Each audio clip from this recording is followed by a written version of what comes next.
Lahat tayo ay nabibigyan ng iba't ibang responsibilidad na kailangan tuunan ng pansin.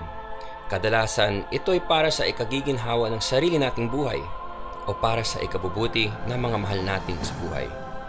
Pero minsan, nabibigyan rin tayo ng pagkakataon na tumanggap ng tungkuling higit na mas malaki ang sinasakupan. Yan ang patuloy na hinaharap na hamon ng Gilas Pilipinas, ang pagrepresenta sa Pilipinas sa larangan ng basketball. Sa bawat dribble, steal, supalpal ng bola, slam dunk at tres, lalong lumalakas ang loob ng bawat Pilipino. Sa ipinamamalas ng ating mga manlalaro on the court, mas lalong napapabilib tayo na kaya natin harapin ang kahit anong hamon na darating. At kamakailan lang, nakita natin ang pagsikat ng araw sa panibagong Gilas na pinamumunuan ng bagong general. Boy, what ferocity! Yung intensity level, picking up here. Puso, now up, Alexei throws it down with two hands. Sino Manalo with the layup. Oh, have mercy, Chef Lagana. Tama, para kay Matthew. And that one is good.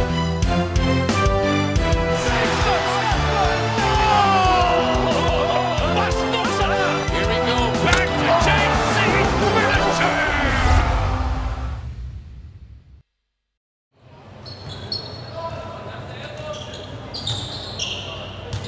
Sa muling pagsabak ng Gilas Pilipinas sa international competition ay may bagong mukha sa kanilang poder.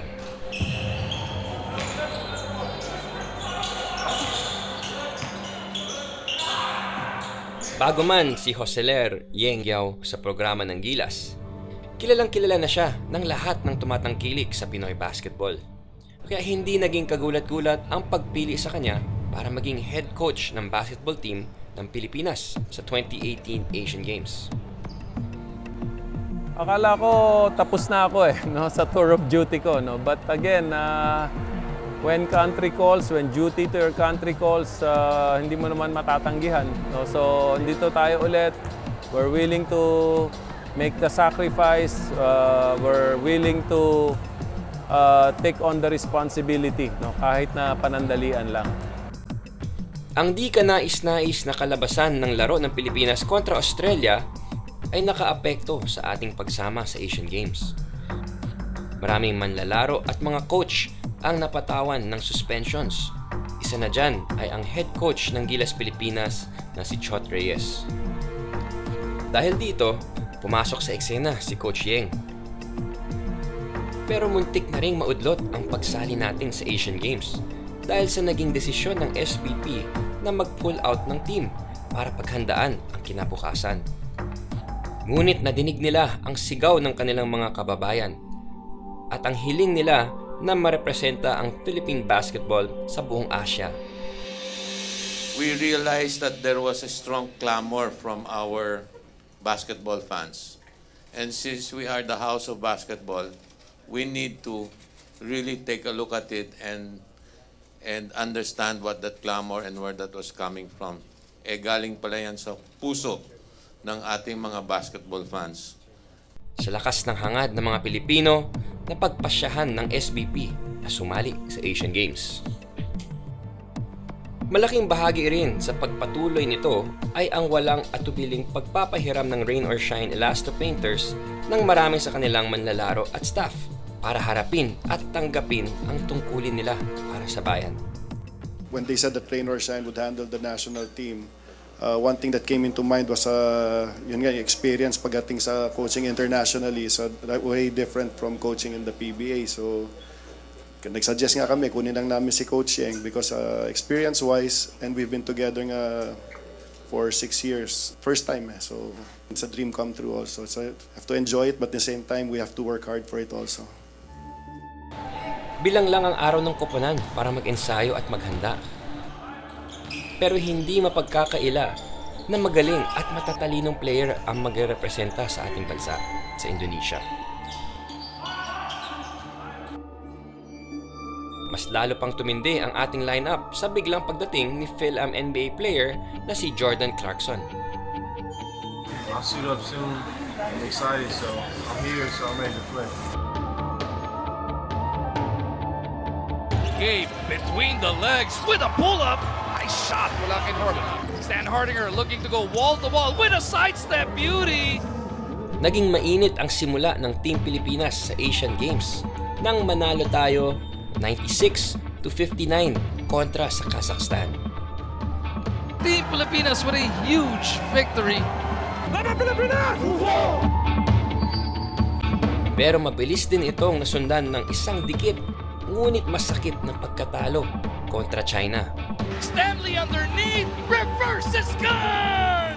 Lee gets it across, 8 seconds to go. Lee for the lead! No! And China will run away with this one. And China will win by 2 points. What an escape act.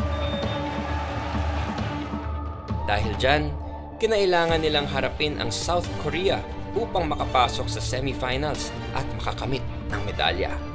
Pringle gets into the paint. Some contact, gets the basket. It's a slip inside, but Clarkson gets it anyway.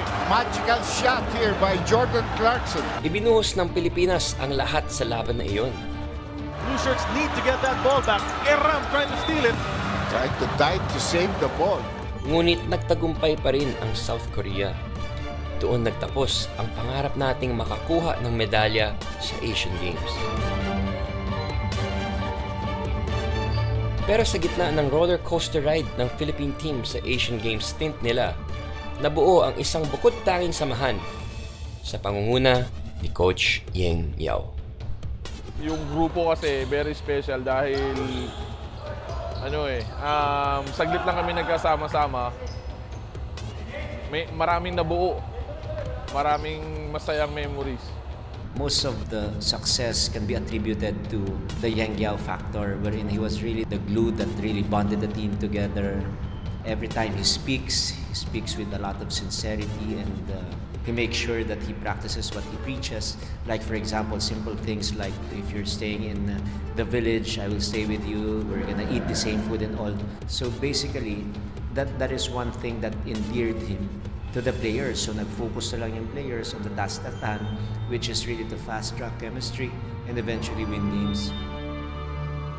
Dala ng nabuong samahan at inspirasyon para sa bayan, tinuloy nila ang paglaban at nagtapos sa 5th place, ang pinakamataas na antas na ating nakamit mula noong 2002. I just want to say thank you. It's been a blessed opportunity to play in these Asian Games. Everybody that's competed, it's been a great experience. Just being able to come out here, support my country and the flag. And thanks for everybody supporting all the way through. Thanks to everybody competed and all the finishers. Finish out and God bless. Thank you.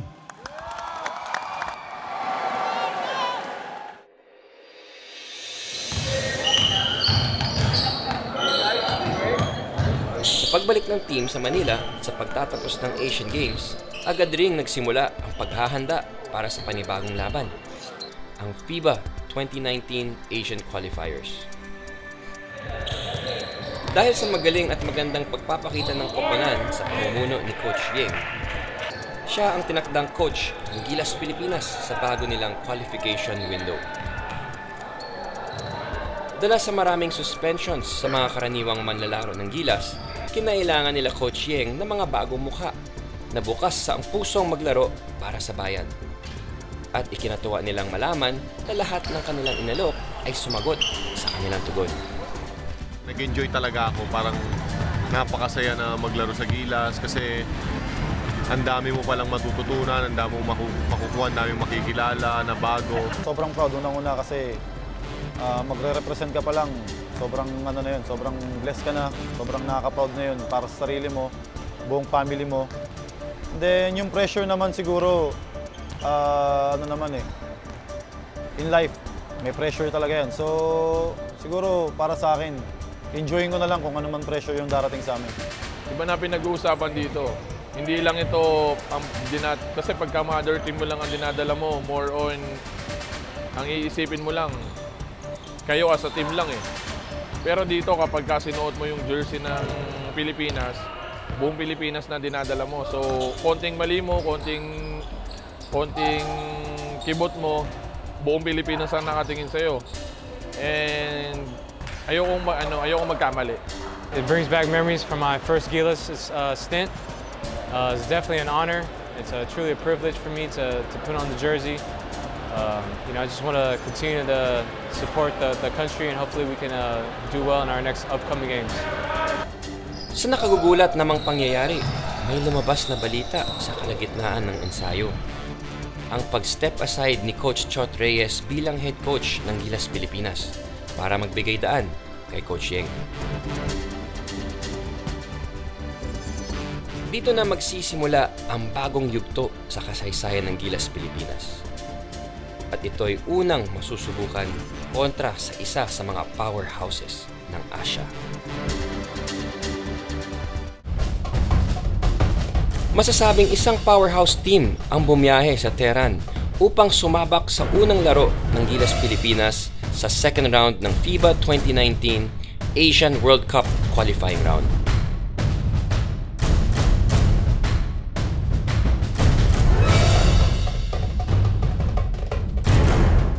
Ang core players ng Asian Games team ay muling naging bahagi ng koponang ito. At pinalakas pa ito ng iba pang magagaling na manlalaro mula sa ibang malalakas na PBA teams. Sobrang laking bagay sa akin yung experience playing international kasi mas malalaki yung kalaban and mas competitive, so especially and para sa bansa natin. I'm very thankful for the opportunity to represent the country and I'm just a tremendous honor and I know what comes with the responsibility, so I'm very grateful and just blessed for this opportunity to represent the country. Ngunit sa kasamaang palad, na-sprain ang ankle ni Barangay Ginebra center Greg Slaughter at hindi siya nakasama sa lineup kontra Iran. Dahil sa pagkawala ni Slaughter, si Christian Stanhardinger ang tinakdang naturalized player ng Gilas Pilipinas. I just want you to watch a video, okay? You'll pick something up from here, the way we need to defend Haddadi, the way the guards will have to defend the handoff or the ball screens. Stay together and be each other's biggest fans, dear Lord. We ask you to also to keep us safe from any injury or harm. Just allow us to go out and compete to the best of our abilities. We give you all the glory and all the honor. In Jesus' name we pray. Amen.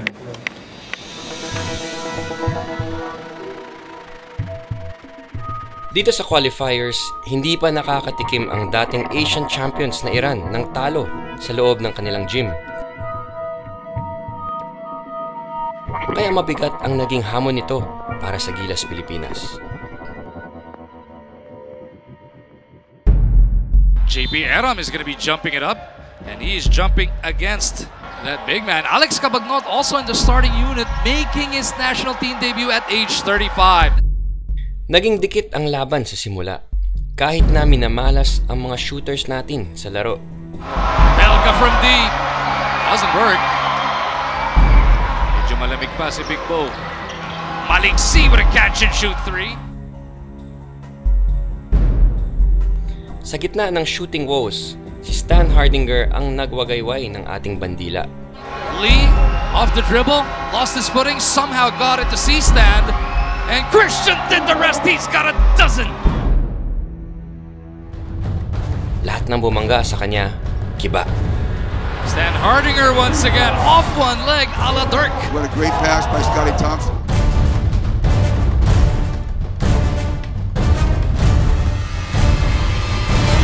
Stan Hardinger with a steal.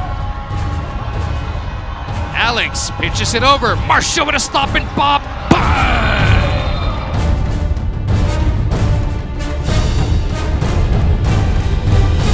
Lumaban din ang iba nating manlalaro kahit na naging matindi ang pisikalan sa pakpakan. Belga takes one to the kisser. I hope he's okay. Belga's got a bloody nose here. That's why he had to be taken out.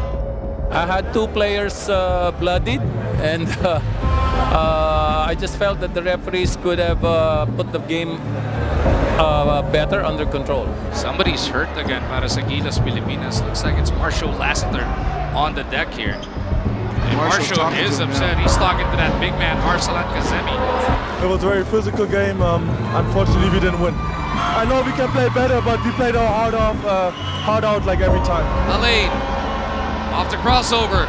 Hop step and a pass. Bo trying to bullet it over to Almazan. The Raider shot connection did not work that time. And he's been proven that.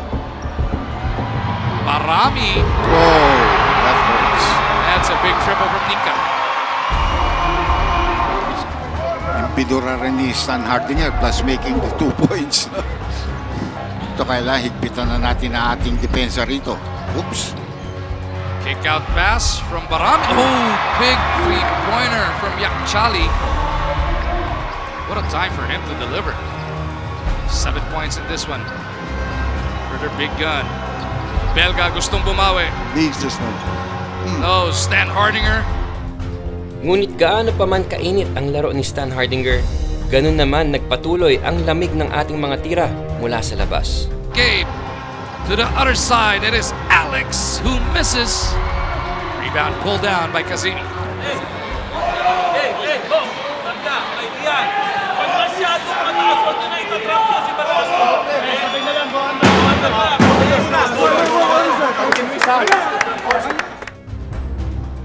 Nika on the attack. Belga with a hard show takes it away.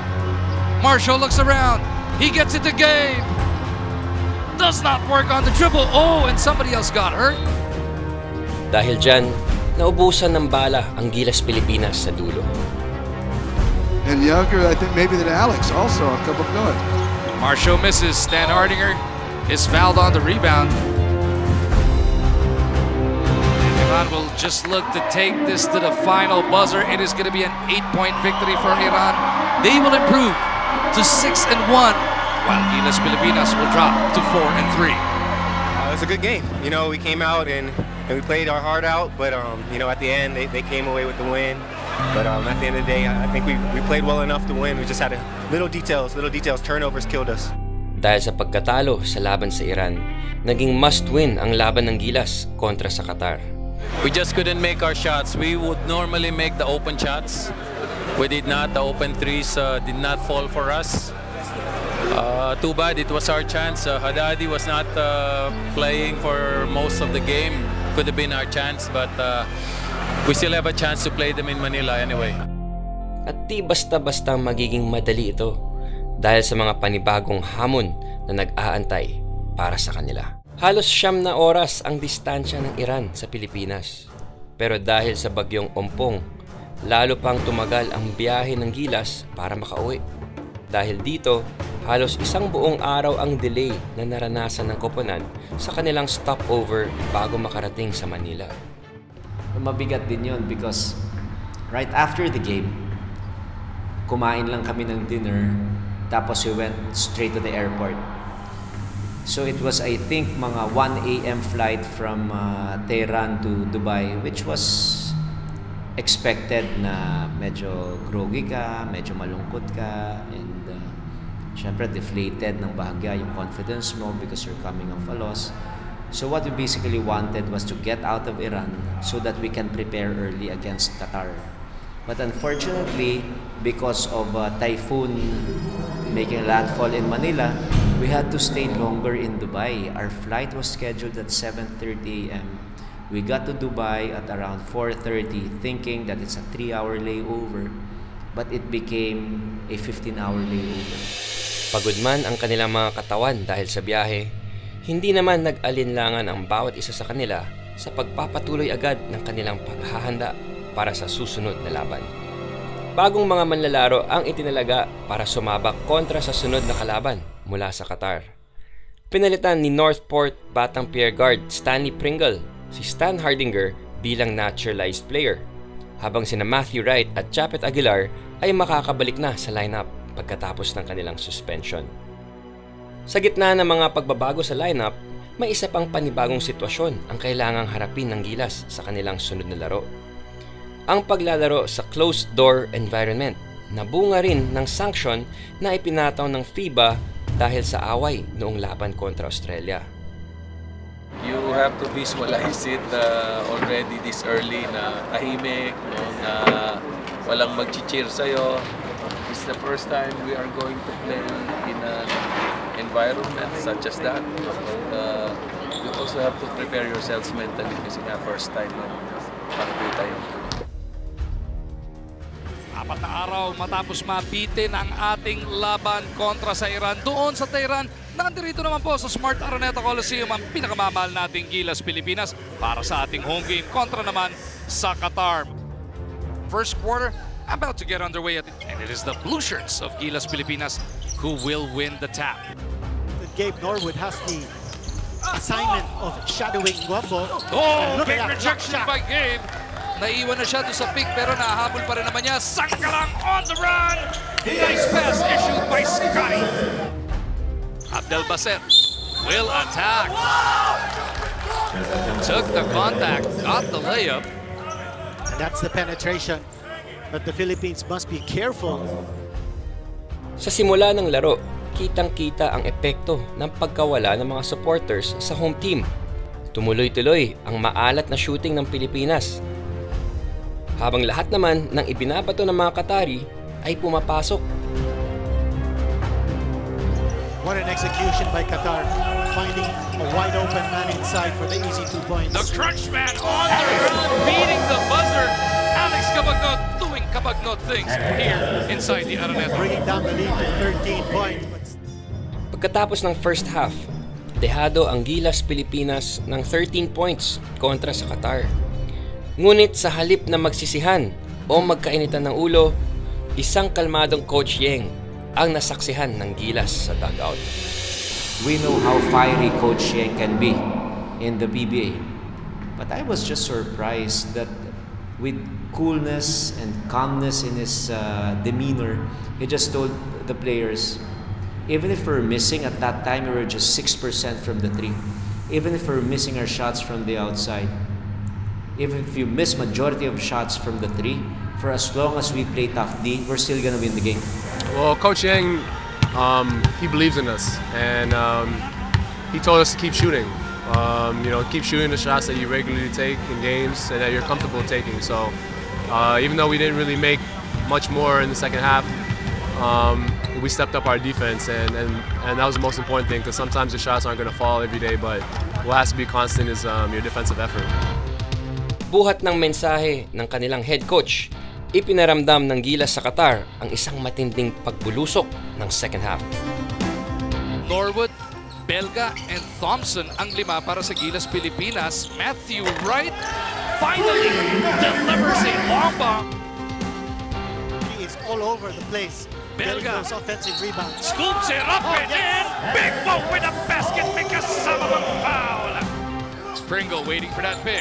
Stanley to Aguilar, puts it up. Lamang na ang Gilas Pilipinas. What a comeback here for Team Pilipinas. Big crossover over to Sangalang. Long 2 for Ian, doesn't work. Pringle battling for the rebound. Stanley scoops it up. Pinadaan sa ilalim ng kilikili ng taga-Qatar. Aguilar has scored 8 of his 14 points in the second half. Steal by Alex. Matthew Japeth is there for the jam! Sa pangunguna ng all-around play ni Japeth Aguilar at ipinakitang lakas ng loob at pagtindi sa depensa, tumuloy-tuloy ang arangkada ng Gilas. Nauwi ang laro sa 92-81 win para ilista na ang panlimang panalo ng pambansang koponan sa Group F. So that's a good job, guys, especially the third and the fourth quarter. Okay, that's really the only time we stepped up. But games like this build character. Okay, games like this, you learn more a lot from games like this rather than if you just blew them out from the beginning. I was telling you before the game, diba, sabi ko sa inyo, give yourselves a chance by just playing good defense. And that's what we did in the second half. Okay. You just wait till your shots go in, you just be patient, take the normal shots that you take, then work hard on defense. Okay? At a certain time, the law of averages are gonna work for you. Bagamat may matinding bigat at hirap ng tungkulin na sa kanilang harapan, tinanggap ito ng buong loob nila Coach Yeng at ng iba pang kasapi ng Gilas Pilipinas sa kanilang pagrepresenta ng Pilipinas sa Asian Games at sa FIBA Asian Qualifiers. Dahil dito, ang tensyong nagdulot matapos ang Philippines-Australia game ay tila humupa at sa gitna ng kadiliman, lumabas ang kaliwanagan at panibagong pag-asa para sa hinaharap. Sa panibagong kabanatang ito, ipinakita ng Gilas Pilipinas sa ating bansa ang bukod tanging pagtanggap. Sa tungkulin na sumama sa laban ng walang pagdududa. Sa tungkulin na magsakripisyo ng sariling oras at katawan para sa mga kapatid at para sa bayan. At sa tungkulin na mamuno na hindi nag-iisip ng pansariling kapakanan. Namimiss ko itong mga batang to. After a while, there's a bond that develops. Because nakita mo, napuputokan sa kilay, nakita mo, tumutugo ang ilong, nakita mo, nawawalan ng ngipin, nakita mo, natitiis sila, buntis yung asawa nila, nandito sila. Ano ba naman yung hirap ko? Magsama-sama tayo, subukan natin hanggang saan tayo makakarating. Hindi tayo makarating, maghiwa-hiwalay tayo. Bahala na yung SBT kung gusto nilang gawin. Ganun lang kasi. Wala naman kami pinag-usapang pera dito eh. Wala naman kami pinag-usapang incentive dito eh. Basta tinuro lang kami. Naglaro na kami, nag-coach na kami. Wala naman ipinangako sa amin dito. Gusto lang namin magsilbi. Sa bagong pahinang ito, sa kasaysayan ng Gilas Pilipinas, na ipakita sa lahat na kaya nating harapin ang kahit anong hamon. Kaya nating mairaos ang kahit na anong unos. At kaya nating tanggapin ang gaano mang kabigat na tungkulin. Basta't sama-sama tayong nakatuon, di lamang sa sarili, kundi sa kapakanan ng bayan.